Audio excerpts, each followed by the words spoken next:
Nick Reiner, son of Hollywood icon Rob Reiner, has been taken into custody after both of his parents were found dead in their home last night. CNN's Josh Campbell is in Los Angeles. Josh, I know you've been talking to sources. What are you learning about this arrest? Yeah, Dana, a significant development in this incident. As you mentioned there, we're told that the son of Rob and Michelle Reiner is now in police custody. That according to jail records. Now, he's being held on $4 million bail.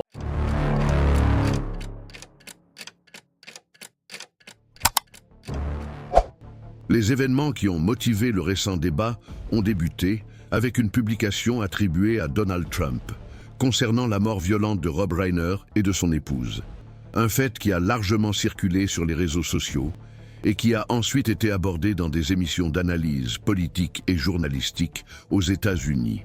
Selon les informations disponibles au moment du débat, la mort du couple faisait l'objet d'une enquête des autorités locales comme un cas de violence domestique.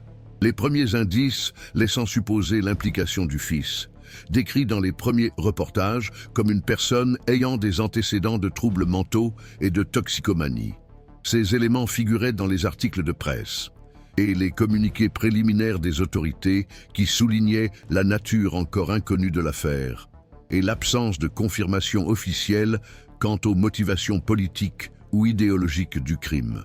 La publication attribuée à Trump, diffusée peu après la confirmation des décès, associait l'événement à des disputes politiques et utilisait un langage qui interprétait l'épisode comme une conséquence des positions idéologiques de la victime. Ce cadrage immédiat a attiré l'attention des analystes et des commentateurs, car il est intervenu avant la consolidation des informations officielles sur l'affaire et provenait d'une personnalité politique très en vue au niveau national. Le fait que cette déclaration ait été faite par un ancien président des États-Unis, toujours très actif dans le débat public et électoral, a contribué à ce que son contenu soit interprété non seulement comme une opinion personnelle, mais aussi comme une prise de position susceptible d'avoir des répercussions institutionnelles. L'épisode a pris une plus grande ampleur après avoir été discuté dans l'émission télévisée Piers Morgan Uncensored, où le présentateur lui-même a consacré une partie importante du temps à l'analyse critique de la publication. Selon ce qui a été diffusé dans l'émission, Piers Morgan a fait valoir que, indépendamment des alignements politiques, il existe une attente sociale largement partagée selon laquelle les personnalités publiques de haut rang doivent faire preuve de prudence et de retenue dans leur discours face à des morts violentes, en particulier lorsque les faits font encore l'objet d'une enquête. Morgan a situé sa critique dans une perspective institutionnelle, rappelant des épisodes antérieurs dans lesquels il avait également remis en question les déclarations de Trump, après la mort de personnalités publiques telles que John McCain et Colin Powell, soulignant ce qu'il a décrit comme un schéma récurrent de commentaires jugés inappropriés au contexte. La discussion dans l'émission ne s'est pas limitée à l'évaluation morale de la publication, mais a cherché à contextualiser l'épisode dans le fonctionnement des institutions politiques et de la culture politique américaine. Les analystes présents ont souligné qu'aux États-Unis, il n'existe pas de normes juridiques qui réglementent spécifiquement la communication publique des anciens présidents. À la fin de leur mandat, ces personnalités perdent leur autorité formelle, mais conservent leur visibilité, leur capital politique et leur capacité à influencer les discours publics. Cette ambiguïté institutionnelle fait que leurs déclarations continuent d'être évaluées, à la lumière des attentes associées à la fonction qu'ils ont occupée, même en l'absence d'obligations juridiques formelles de modération. Le débat a également mis en évidence la différence entre légalité et légitimité. D'un point de vue juridique, la publication attribuée à Trump serait protégée par les larges garanties de liberté d'expression, prévues par le premier amendement de la Constitution des États-Unis. Toutefois, selon les analyses présentées, la protection juridique n'élimine pas le débat sur l'adéquation institutionnelle ou la responsabilité publique. Cette distinction est essentielle pour comprendre pourquoi cet épisode a suscité la controverse. La critique ne s'est pas concentrée sur la possibilité d'une sanction juridique, mais sur la perception que certaines manifestations peuvent aller à l'encontre des normes informelles de conduite associées au leadership politique. Un autre élément contextuel pertinent était le contexte politique plus large dans lequel l'épisode s'est produit. Ces dernières années, les États-Unis ont connu une polarisation politique croissante, accompagnée de débats fréquents sur la violence, le discours public et la responsabilité des dirigeants, des affaires antérieures impliquant des attaques contre des personnalités publiques ou des militants politiques ont suscité des réactions intenses et, à certains moments, des accusations réciproques d'instrumentalisation politique de tragédie. Dans ce contexte, l'association immédiate entre un crime violent et des différences idéologiques tend à être observée avec prudence par les analystes, précisément parce qu'elle peut renforcer les discours polarisés avant la consolidation des faits. Au cours de l'émission, certains commentateurs ont souligné que, selon les informations publiques disponibles à ce moment-là, il n'y avait aucune preuve confirmée d'une motivation politique dans ce crime. L'insistance sur ce point a été présentée comme un effort pour séparer les faits établis des interprétations ou des hypothèses non encore vérifiées. Cette distinction a été jugée importante pour éviter que le débat public ne repose sur des hypothèses non confirmées, en particulier lorsqu'il s'agit d'épisodes de violence et de souffrance individuelle. Dans le même temps, l'émission a reconnu que la communication politique se déroule rarement dans un vide informationnel. Les déclarations de personnalités éminentes sont souvent interprétées à la lumière de leur histoire, de leurs alignements partisans et des disputes narratives en cours. Dans le cas de Trump, les analystes ont observé que son style de communication, caractérisé par un langage conflictuel et la personnalisation des conflits, influence la manière dont ces messages sont reçus et évalués.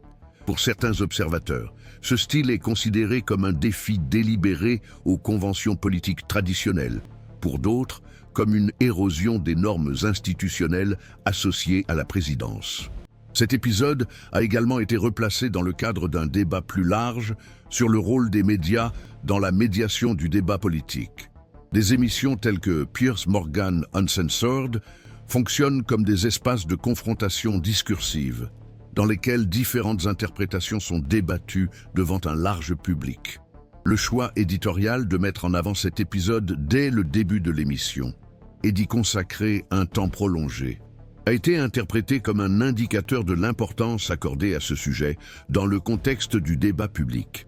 Les analystes ont souligné que ce type de couverture contribue à la fois à la circulation de l'information et à l'intensification des controverses, en particulier dans des environnements fortement polarisés.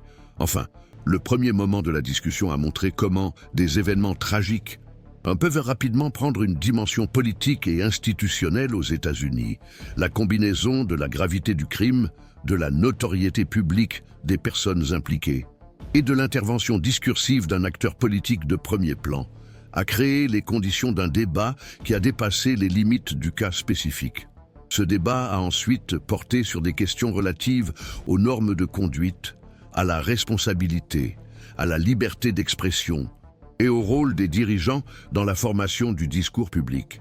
Bien que bon nombre de ces questions restent en suspens, cet épisode illustre la complexité de l'environnement politique contemporain et la difficulté d'établir un consensus clair autour d'attentes institutionnelles communes. Le deuxième axe du débat public autour de cet épisode s'est concentré sur les réactions institutionnelles, médiatiques et politiques, et qui ont suivi la divulgation de la publication attribuée à Donald Trump et son impact dans les programmes d'analyse. Selon les archives disponibles, l'émission Piers Morgan Uncensored a réuni des commentateurs de différentes tendances politiques qui, malgré leurs divergences habituelles, ont convergé sur certains points centraux liés à la prudence discursive et à l'absence de confirmation factuelle des motivations politiques du crime. Cette convergence partielle a été interprétée par les analystes comme une indication que le débat avait dépassé les alignements partisans immédiats et impliquait désormais des attentes plus larges en matière de comportement public et de responsabilité institutionnelle. Au cours de l'émission, la discussion a porté sur le rôle spécifique de la présidence en tant qu'institution et sur les distinctions historiquement établies entre l'action des citoyens ordinaires, des commentateurs politiques et des titulaires de la plus haute fonction exécutive. Certains participants ont souligné que, dans la tradition politique américaine, la présidence est souvent décrite comme une fonction qui exige une retenue discursive en cas de tragédie nationale ou personnelle. Cette attente ne découle pas de normes juridiques explicites, mais de conventions culturelles et de précédents historiques qui associent la fonction à l'idée de représentation nationale et de leadership. Dans le même temps, il a été souligné que ces conventions ne sont pas appliquées de manière uniforme au fil du temps. Les analystes ont rappelé que différents présidents et anciens présidents ont adopté des styles de communication distincts, façonnés par des contextes historiques, des transformations du système médiatique et des changements dans le comportement de l'électorat. L'essor des réseaux sociaux, par exemple, a considérablement modifié la manière dont les dirigeants politiques communiquent, réduisant les filtres institutionnels et amplifiant la personnalisation des messages. Dans ce contexte, les déclarations faites sur les plateformes numériques ont tendance à circuler rapidement et à être interprétées de manière fragmentée, ce qui augmente le potentiel de controverse. Un autre point important discuté a été la réaction des secteurs conservateurs et progressistes à la publication. Selon les analyses présentées dans l'émission, des critiques publiques ont été formulées par des commentateurs associés à différents camps idéologiques, tandis qu'une partie de la base politique de Trump a relativisé l'épisode ou l'a présenté comme une réponse rhétorique aux critiques précédentes formulées par ses adversaires politiques. Cette diversité de réactions a été interprétée comme le reflet des dynamiques internes du système partisan américain, dans lequel des dirigeants charismatiques peuvent conserver un soutien important, même face à des controverses publiques, en particulier lorsque ces controverses sont perçues comme s'inscrivant dans un conflit culturel plus large. D'un point de vue institutionnel, ce modèle soulève des questions sur les mécanismes informels de responsabilité politique. Dans les contextes où les personnalités politiques disposent de leur propre base électorale et ne dépendent pas directement des structures partisanes traditionnelles pour maintenir leur visibilité, la pression en faveur d'une modération discursive tend à se déplacer de l'intérieur des institutions vers l'espace public et médiatique. En ce sens, les émissions débats, les chroniques d'opinion et les déclarations d'autres dirigeants politiques jouent désormais un rôle central dans la formation des jugements publics. Même si ces jugements n'ont pas d'effet formel immédiat, le débat a également abordé de manière plus approfondie la relation entre la liberté d'expression et la responsabilité publique. Les analystes ont souligné que le premier amendement protège largement l'expression politique, y compris les déclarations considérées comme offensantes ou inappropriées par la société. Toutefois, il a été réaffirmé que la protection constitutionnelle n'empêche pas les critiques normatives ou les évaluations institutionnelles de l'impact de ces déclarations. Cette distinction a été jugée fondamentale pour comprendre pourquoi cet épisode a suscité un débat intense, sans qu'il y ait eu de questions juridiques pertinentes concernant la censure ou la violation des droits. Un autre aspect discuté a été la comparaison avec des épisodes antérieurs, impliquant la mort de personnalités publiques et des réactions politiques jugées controversées. Certains commentateurs ont souligné que, dans des cas passés, il y avait eu une large condamnation lorsque des manifestations publiques semblaient minimiser ou ironiser sur des tragédies impliquant des adversaires politiques. L'évocation de ces précédents a été utilisée pour remettre en question la cohérence des réactions actuelles et pour discuter de l'existence réelle d'un modèle commun de comportement attendu dans les situations de deuil public. Les analystes ont observé que, bien que ces comparaisons soient fréquentes dans le débat politique, elles ne conduisent pas toujours à des consensus durables, car elles sont interprétées à la lumière d'alignements idéologiques préexistants. La discussion a également mis en évidence le rôle de l'empathie dans le discours politique.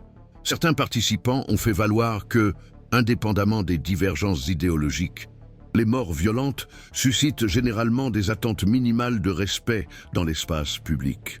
D'autres ont fait remarquer que le concept même d'empathie a été politisé, différents groupes attribuant des significations distinctes à ce qu'ils considèrent comme une réaction appropriée. Cette divergence contribue à la difficulté d'établir des critères clairs et largement acceptés pour l'évaluation des déclarations publiques dans des contextes sensibles.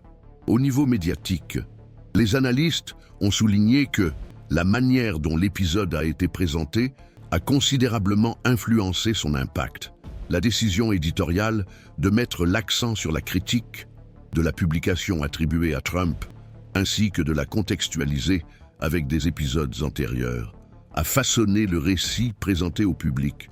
Dans le même temps, la présence de commentateurs aux positions divergentes a permis au débat d'intégrer des nuances et des désaccords, même si c'était dans un format qui privilégie la confrontation verbale. Cet équilibre entre pluralité et conflit est souvent considéré comme une caractéristique centrale du journalisme d'opinion contemporain aux États-Unis. La deuxième partie du débat a donc déplacé l'attention du contenu spécifique de la publication vers des questions structurelles plus larges, telles que la transformation des normes de communication politique, les limites de la responsabilité et le rôle des médias dans l'amplification des controverses. Ce faisant, il a montré comment des épisodes ponctuels peuvent servir de point de départ à des discussions institutionnelles plus larges, sans que cela implique un consensus sur les interprétations ou les implications à long terme. Une troisième interprétation de cet épisode se concentre sur les implications institutionnelles à plus long terme et sur les discussions qu'il relance au sujet des normes de conduite publique, des attentes sociales et du fonctionnement du débat politique aux États-Unis d'Amérique. Comme le soulignent les analyses récurrentes des spécialistes en sciences politiques et en communication, cette affaire met en évidence de manière concentrée la friction entre les normes informelles consolidées au cours des étapes précédentes de la vie politique et les pratiques discursives qui se sont affirmées dans un environnement profondément polarisé et fortement influencé par les plateformes numériques. L'absence de règles formelles définissant précisément les limites de l'action publique des anciens présidents fait que ces conflits sont principalement résolus par des interprétations concurrentes, sans instance institutionnelle clairement établie pour la médiation ou le jugement. Du point de vue de la présidence en tant qu'institution, cet épisode relance le débat sur la nature ambiguë du rôle joué par les anciens titulaires de cette fonction. Même s'ils n'ont plus d'autorité exécutive, ils continuent d'être perçus par une partie importante de la société comme des figures symbolisant l'État ou incarnant des projets politiques d'envergure nationale. Cette perception amplifie le poids de leurs déclarations publiques et contribue à ce que leurs déclarations soient évaluées sur la base d'attentes traditionnellement associées à des fonctions institutionnelles, et non pas seulement comme des positions individuelles. Les analystes observent que cette ambiguïté tend à persister tant que les anciens présidents conservent leur visibilité politique, leur importance électorale et leur capacité de mobilisation. Un autre aspect central concerne l'intégration d'événements tragiques dans les conflits politiques et le risque que des crimes encore en cours d'enquête soient rapidement intégrés dans des récits idéologiques. Les chercheurs en sciences politiques et en sociologie des conflits avertissent que les associations hâtives entre violence et affrontements politiques peuvent avoir des effets néfastes, tels que la cristallisation des stigmates, la diffusion d'informations non vérifiées et l'érosion de la confiance du public dans les procédures d'enquête.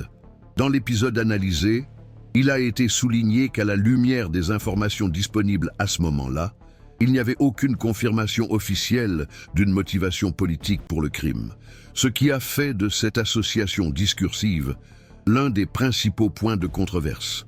Cette affaire révèle également la difficulté actuelle à maintenir des critères cohérents d'évaluation morale dans l'espace public, bien qu'il existe une compréhension relativement répandue selon laquelle les morts violentes exigent de la prudence dans le langage et le cadre discursif. L'application concrète de ce principe varie en fonction de l'acteur impliqué. du contexte politique spécifique et de la manière dont le sujet est traité par les médias.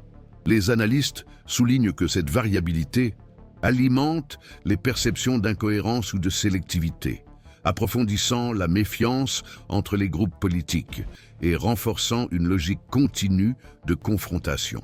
Au lieu de fonctionner comme des moments de suspension des disputes, les tragédies finissent par être absorbées par la dynamique permanente du conflit politique.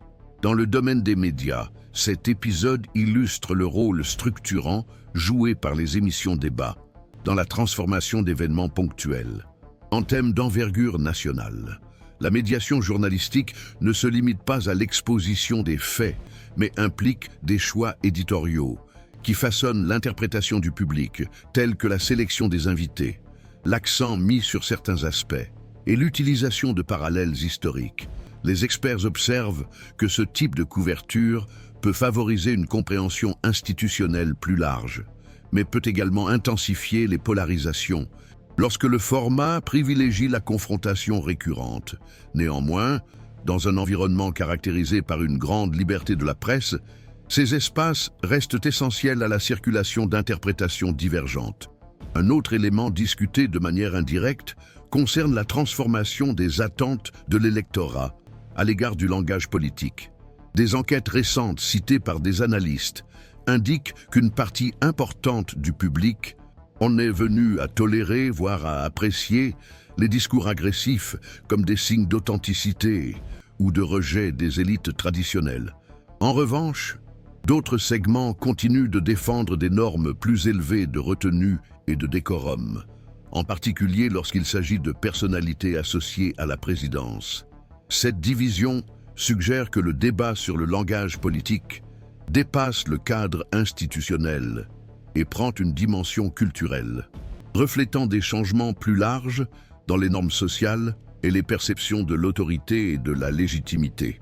Cet épisode offre également un angle intéressant pour observer les limites de la responsabilité publique. Si les critiques ouvertes peuvent affecter l'image des dirigeants politiques et influencer les perceptions des électeurs qui ne sont pas encore pleinement alignés, elles ne se traduisent pas toujours par des changements de comportement ou des pertes effectives de soutien.